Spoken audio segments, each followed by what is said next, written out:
আসসালামু আলাইকুম। দুপুরের শীর্ষ সংবাদে স্বাগত জানাচ্ছি আমি সুমনা সুমা। নেপালে বন্যা ও নিহতের ঘটনায় প্রধানমন্ত্রীর শোক, সহায়তার জন্য প্রস্তুত বাংলাদেশ। ঢাকার ৩ বস্তির আধুনিকায়নে চীনের 10,000 কোটি টাকা বিনিয়োগ। দিনাজপুরে বাস রেখে থানা ঘেরাও, সব রুটে যান চলাচল বন্ধ। গাইবান্ধায় পুলিশ সুপারের বাসভবন থেকে এক পুলিশ সদস্যের ঝুলন্ত মরদেহ উদ্ধার। রাবিতে চেয়ারে বসাকে কেন্দ্র করে দুই বিভাগের শিক্ষার্থীদের মধ্যে সংঘর্ষ, আহত 4। দক্ষিণ আফ্রিকায় সড়ক দুর্ঘটনায় বাংলাদেশি সহ নিহত 4। বাংলাদেশ চীন নবায়নযোগ্য জ্বালানি উন্নয়নে একযোগে কাজ করছে, চীনের রাষ্ট্রদূত। সীমান্তে 6 জনকে পুশিনের চেষ্টা, বাধা বিজিবির। সৌদি তুর্কি পাকিস্তানের প্রতিরক্ষা চুক্তিতে যোগদানের বিষয়টি বিবেচনা করছে সরকার, পররাষ্ট্র প্রতিমন্ত্রী শামা ওবায়েদ। বিশ্ববাজারে আবারও কমল জ্বালানি তেলের দাম। নেপাল চীন সীমান্তে বন্যা, 1500 নিখোঁজ, 800 জনই বিদেশি। দিল্লিতে ব্রিক্স সম্মেলনের হোটেলে পচা খাবার ও তেলাপোকা পাওয়ার অভিযোগ। নেপালে মধ্যরাতে হাসপাতালগুলোতে স্বজনদের ভিড়। শুনছিলেন শিরোনাম, এবার বিস্তারিত। নেপালে বন্যা ও ধসে নিহতদের প্রতি গভীর শোক ও দুঃখ প্রকাশ করেছে বাংলাদেশ সরকার। একই সঙ্গে বিপদের এই মুহূর্তে উদ্ধার ত্রাণ কার্যক্রম সহ যে কোনো ধরনের প্রয়োজনীয় সহায়তার প্রস্তুত থাকার কথা জানানো হয়েছে। বুধবার বাংলাদেশ সরকারের পররাষ্ট্র মন্ত্রণালয় এক সংবাদ বিজ্ঞপ্তিতে এ শোক ও সংহতি জানায়। বিজ্ঞপ্তিতে বলা হয়, নেপালের এই মর্মান্তিক দুর্যোগের খবর ও পরিস্থিতি নিয়মিত পর্যবেক্ষণ করা হচ্ছে। দুর্ঘটনায় বহু মানুষ নিখোঁজ রয়েছে এবং পর্যটন সহ অনেকেরই মৃত্যুর আশঙ্কা করা হচ্ছে। প্রধানমন্ত্রী তারেক রহমানের সরকার ও বাংলাদেশের জনগণ এই কঠিন সময়ে বন্ধুপ্রতিম দেশ নেপালের সরকার এবং জনগণের প্রতি গভীর সমবেদনা ও পূর্ণ সংহতি প্রকাশ করছে। রাজধানীর গুলশান ও ঢাকা 17 নির্বাচনী এলাকায় করাইল সাততলা ও ভাসানটেক বস্তির বাসিন্দাদের জন্য আধুনিক আবাসন নির্মাণে প্রায় 10,000 কোটি টাকার প্রকল্পে বিনিয়োগের সম্মতি জানিয়েছে চীন।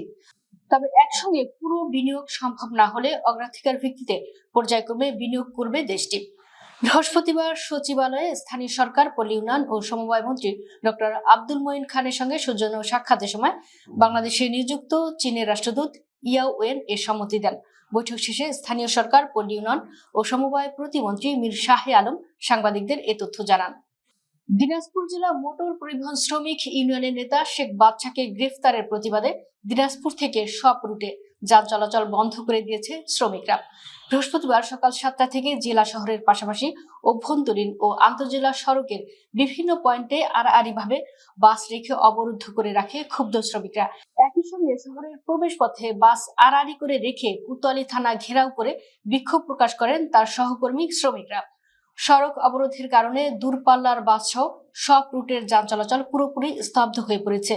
সড়কে শত শত ট্রাক ও অন্যান্য যানবাহন আটকে থাকায় সাধারণ যাত্রী ও পথচারীদের পোহাতে হচ্ছে চরম দুর্ভোগ। দিনাজপুর কোতোয়ালি থানার ইনচার্জ নূর নবী জানান, শেখ বাদশার বিরুদ্ধে থানা পূর্বের এক মামলায় সূত্র ধরেই তাকে গ্রেফতার দেখানো হয়েছে। গাইবান্ধার পুলিশ সুপারের বাসভবনের ব্যারাক থেকে হাবিবুর রহমান নামে এক পুলিশ সদস্যের মরদেহ উদ্ধার করা হয়েছে। ব্যারাকে স্ত্রীর সঙ্গে ভিডিও কলে থেকে ওই পুলিশ সদস্য আত্মহত্যা করেছেন বলে জানিয়েছে পুলিশ। বুধবার সন্ধ্যায় বিষয়টি নিশ্চিত করেছেন গাইবান্ধার অতিরিক্ত পুলিশ সুপার শেখ মুত্তাজুল ইসলাম। এদিন বিকেল 3:30টার দিকে পুলিশ সুপার জসিম উদ্দিনের শহরের সরকারি বাসভবনের ব্যারাক থেকে ওই পুলিশ সদস্যের মরদেহ উদ্ধার করা হয়। রাজশাহী বিশ্ববিদ্যালয়ের শহীদ সুখরঞ্জন সমাদ্দার ছাত্র শিক্ষক সাংস্কৃতিক কেন্দ্রে একটি অনুষ্ঠানের চেয়ারে বসাকে কেন্দ্র করে দুই বিভাগের শিক্ষার্থীদের মধ্যে দফায় দফায় সংঘর্ষের ঘটনা ঘটেছে। ম্যানেজমেন্ট স্টাডিজ বিভাগের সঙ্গে এর সংঘর্ষে রসায়ন বিভাগের অন্তত 4 শিক্ষার্থী আহত হয়েছেন। আহতদের বিশ্ববিদ্যালয় চিকিৎসা কেন্দ্রে প্রাথমিক চিকিৎসা শেষে রাজশাহী মেডিকেল কলেজ হাসপাতালে পাঠানো হয়েছে। বুধবার রাত 10টার দিকে বিশ্ববিদ্যালয়ের নবাব আব্দুল লতিফ হলের পেছনে এবং সংশ্লিষ্ট দুই বিভাগের একাডেমিক ভবনে এর সংঘর্ষ ও ভাঙচুরের ঘটনা ঘটে। দক্ষিণ আফ্রিকার নর্থ ওয়েস্ট প্রদেশের পচেমস্ট্রুম এলাকায় দুটি গাড়ির মুখোমুখি সংঘর্ষে জুয়েল আহমেদ নামে এক বাংলাদেশি সহ 4 জন নিহত হয়েছেন। এ ঘটনায় গুরুতর আহত হয়েছেন আরো এক বাংলাদেশি। সূত্র জানায়, বুধবার বিকেল 5টার দিকে দুর্ঘটনাটি ঘটে। জুয়েল আহমেদ ও বিভু সরকার নামে দুজন একজন বাংলাদেশি নাগরিককে জোহানেসবার্গের OR স্টাম্বো আন্তর্জাতিক বিমানবন্দরে পৌঁছে দিয়ে কার্লসটর্পে ফিরছিলেন। পথে পপেস স্ট্রুমের কাছে পৌঁছালে বিপরীত দিক থেকে আসা একটি ব্যক্তিগত গাড়ির সঙ্গে তাদের গাড়ির মুখোমুখি সংঘর্ষ হয়।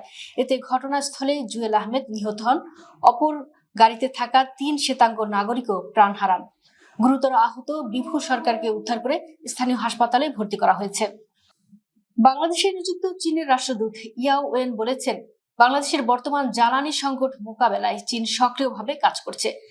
জীবাশ্ম জ্বালানির উপর নির্ভরতা কমিয়ে আনতে নবায়নযোগ্য জ্বালানি, বিশেষ করে সৌরশক্তির উন্নয়নে উভয় দেশ একযোগে কাজ করতে চায়। বৃহস্পতিবার সকালে সচিবালয়ে স্থানীয় সরকার, পল্লী উন্নয়ন ও সমবায় মন্ত্রী ডক্টর আব্দুল মঈন খান এবং প্রতিমন্ত্রী মীর শাহি আলমের সঙ্গে বৈঠক শেষে সাংবাদিকদের তিনি এসব কথা বলেন। তিনি বলেন, চীন এক্ষেত্রে তার প্রযুক্তিগত সক্ষমতা কাজে লাগিয়ে বাংলাদেশের জ্বালানি ঘাটতি পূরণে সহায়তা করার সুযোগ দেখছে। চাঁপাইনবাবগঞ্জের গোমস্তাপুরের রামদাসপুর সীমান্তে 6 জনকে পুশিনের চেষ্টা করেছে বিএসএফ।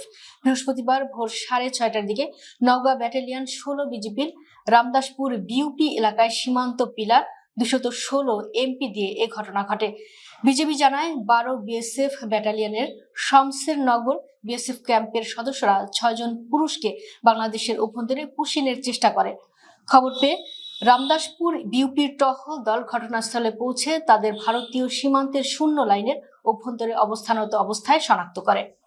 সৌদি আরব, তুরস্ক ও পাকিস্তানের মধ্যে সম্প্রতি গঠিত মক্কা প্রতিরক্ষা চুক্তিতে বাংলাদেশের যোগদানের বিষয়টি সরকার বিবেচনা করছে বলে জানিয়েছেন পররাষ্ট্র প্রতিমন্ত্রী দুই শামা ওবায়েদ। সম্প্রতি একটি বেসরকারি টেলিভিশন চ্যানেলকে দেওয়া সাক্ষাৎকারে তিনি এ তথ্য জানান। পররাষ্ট্র প্রতিমন্ত্রী জানান, পরিবর্তিত বৈশ্বিক ও আঞ্চলিক নিরাপত্তা পরিস্থিতিতে গঠিত এই প্রতিরক্ষা জোটে যুক্ত হওয়া দেশের অর্থনীতি, সার্বভৌমত্ব এবং জনগণের স্বার্থে কতটা প্রভাব ফেলবে চূড়ান্ত সিদ্ধান্ত নেওয়ার আগে তা গভীরভাবে মূল্যায়ন করা হবে। তিনি উল্লেখ করেন, বিশ্বের বর্তমান রাজনৈতিক বাস্তবতায় বিভিন্ন দেশ আন্তর্জাতিক ও আঞ্চলিক জোটে যুক্ত হচ্ছে।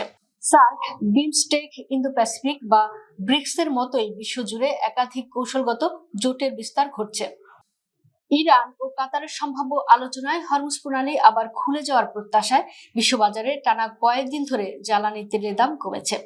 রয়টার্সের প্রতিবেদনে বলা হয়েছে, বৃহস্পতিবার সকালে আন্তর্জাতিক বাজারে ব্রেন্ট ক্রুডের দাম ব্যারেল প্রতি 60 সেন্ট বা 0.7% কমে $87.24 নেমেছে। যুক্তরাষ্ট্রের বাজারেও তেলের দর কমেছে।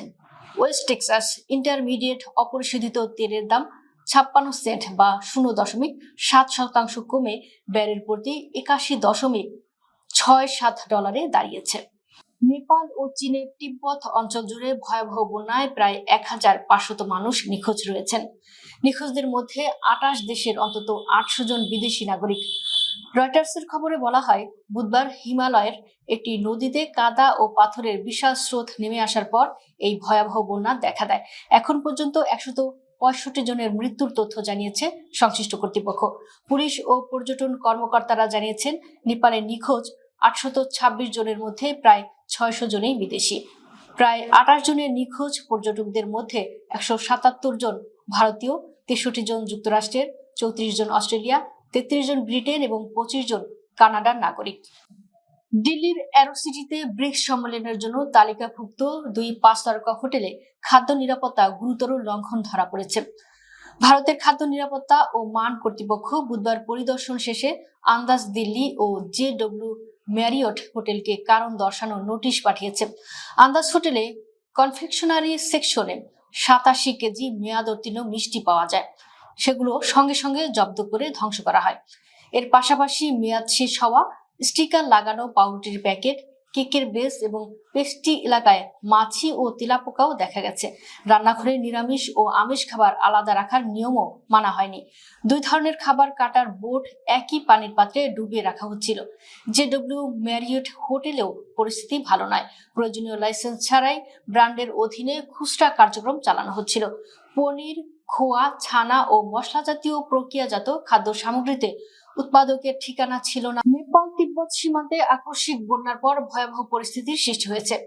দুর্গত এলাকা থেকে আহত ও উদ্ধার হওয়া মানুষদের দ্রুত চিকিৎসা দিতে হেলিকপ্টারে করে কাঠমান্ডুর বিভিন্ন হাসপাতালে আনা হচ্ছে। একের পর এক হেলিকপ্টার অবতরণ আর অ্যাম্বুলেন্সের সাইরেনে রাজধানীর হাসপাতাল এলাকাগুলোতে তৈরি হয়েছে উৎকণ্ঠার পরিবেশ। কাদাপানির স্রোতে নিখোঁজ স্বজনদের সন্ধানে মধ্যরাতেও কাঠমান্ডুর হাসপাতালগুলোর সামনে জড়ো হয়েছে শত শত মানুষ। দর্শক, ভিডিওটি শেষ পর্যন্ত দেখার জন্য আপনাকে অসংখ্য ধন্যবাদ। নিত্য নতুন ভিডিও পেতে আমাদের ইউটিউব চ্যানেলটি সাবস্ক্রাইব করুন এবং নিয়মিত নোটিফিকেশন পেতে বেল বাটনটি ক্লিক করুন। আমাদের ফেসবুক পেজটি ফলো করুন। এছাড়াও আমাদের ভিডিও লাইক, কমেন্ট ও শেয়ার করুন। আল্লাহ হাফেজ।